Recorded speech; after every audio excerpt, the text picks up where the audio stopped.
Hi అండి, నమస్తే. నేను మీ దేవి. వెల్కమ్ టు నాదే క్రియేషన్స్. ఈరోజు వీడియోలో మనం ఆంధ్రమాత అందరికీ నచ్చే గోంగూర పచ్చడిని మిక్సీలో వేయకుండా టేస్ట్గా ఎలా ప్రిపేర్ చేసుకోవాలో చూద్దాం. రోటి పచ్చడిలో అయితే చాలా బాగుంటుందండి. మధ్య మధ్యలో ఆకాగ్గా తగులుతూ వెల్లుల్లిపాయలు కొంచెం పుల్లగా కారంగా చాలా టేస్ట్గా ఉంటాయి. చాలా సింపుల్గా దీన్ని మనం ప్రిపేర్ చేసుకోవచ్చు. మరి ఈ స్టైల్లో ఒక్కసారి ప్రిపేర్ చేసి చూడండి, ఎలా వచ్చిందో నా కామెంట్ సెక్షన్లో తెలియచేయండి.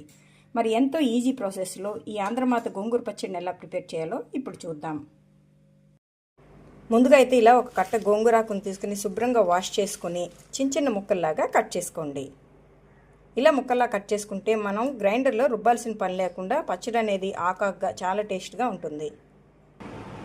చూడండి, ఇలా కట్ చేసుకున్నాం కదా. ఇప్పుడు వీటిని పక్కన పెట్టేసుకుని ఇప్పుడు స్టవ్ మీద ఇలా కడాయిని పెట్టుకునేది కొద్ది వేడికిన తర్వాత దీంట్లో 1/2 స్పూన్ మెంతులు, 1 స్పూన్ వరకు ధనియాలని వేసేసి మంచి ఫ్లేవర్ వచ్చేంత వరకు ఫ్రై చేయండి.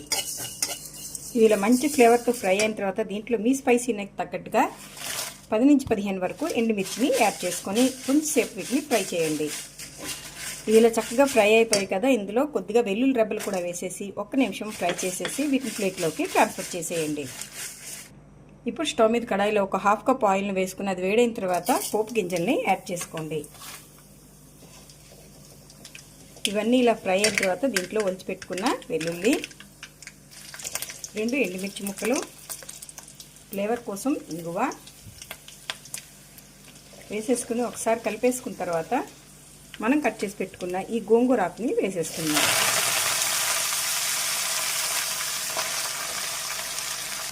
ఇప్పుడు మొత్తాన్ని కలుపుకోండి.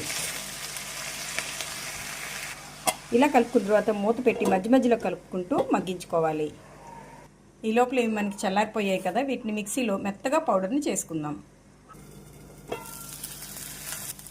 యాక మనకు చక్కగా మగ్గిపోయింది. ఇప్పుడు దానిలో టేస్ట్కి సరిపట్టుగా సాల్ట్ వేసుకుందాం. ముందే మనం సాల్ట్ వేసిస్తే ఆకుకూర ఎక్కువగా ఉంటుంది కదండి, మనకి అది మెజర్మెంట్ అనేది చక్కగా రాదు. ఇప్పుడు వేసిస్తే ఇలా కలిపేసుకుంటే మనకు పర్ఫెక్ట్గా సాల్ట్ సెట్ అవుతుంది. ఇలా మనం మిక్సీలో రుబ్బే పని లేకుండా ఇలా ఆకు కట్ చేసి గోంగూర పచ్చడి చేసుకుంటే రోటి పచ్చడిలాగా మనకి చక్కగా మధ్య మధ్యలో ఆకు తగులుతూ ఉంటుంది. అలాగే మనం వేసిన వెల్లుల్లి అన్నీ కూడా చక్కగా పులుపు ఉప్పు పట్టుకొని చాలా టేస్ట్గా ఉంటాయి.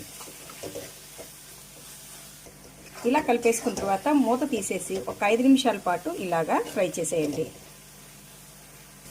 చూడండి, ఇది మనకు కంప్లీట్గా దగ్గరికి వచ్చేసింది. ఇప్పుడు దీంట్లో మనం ముందుగా ప్రిపేర్ చేసి పెట్టుకున్న ఈ పౌడర్ని వేసేసుకుని ఒకసారి బాగా కలిపేసుకుందాం. ఇలా మొత్తం కలిపేసుకున్నాం కదా. స్టవ్ ఆఫ్ చేసేసుకొని ఒకసారి సాల్ట్ చెక్ చేసుకొని సర్వింగ్ బౌల్లోకి తీసేసుకోండి.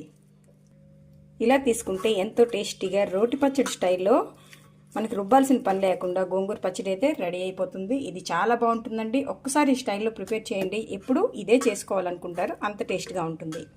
మరి ఈ రెసిపీ మీకు నచ్చితే ఒక లైక్ కొట్టి మీ ఫ్రెండ్స్కి రెసిపీని షేర్ చేయండి. మరిన్ని టేస్టీ రెసిపీస్ కోసం నాదే క్రియేషన్స్ని సబ్స్క్రైబ్ చేసుకోండి. Thank you for watching.